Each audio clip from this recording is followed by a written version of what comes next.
আমি মানুষটা অনেক সহজ সরল। তুমি যদি আমার ইট ছুঁড়া মারো, আমি তোমারে ফুল ছুঁড়া মারবো, তাও আবার ফুলের টপ সহ।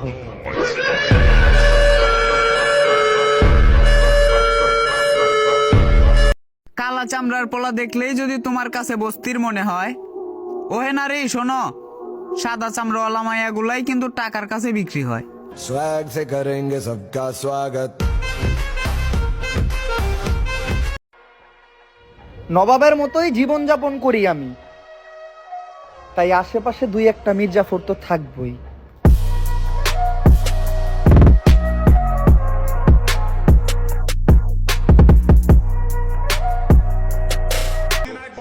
আমি কাউরে উদ্দেশ্য করে কিছু বলি না, তারপরেও আমার কথাগুলো কিছু মানুষের গায়ে লাগিয়ে যায়, কারণ আমার বলা প্রত্যেকটা কথা কিছু কিছু মানুষের চরিত্রের সাথে মিলা যায়।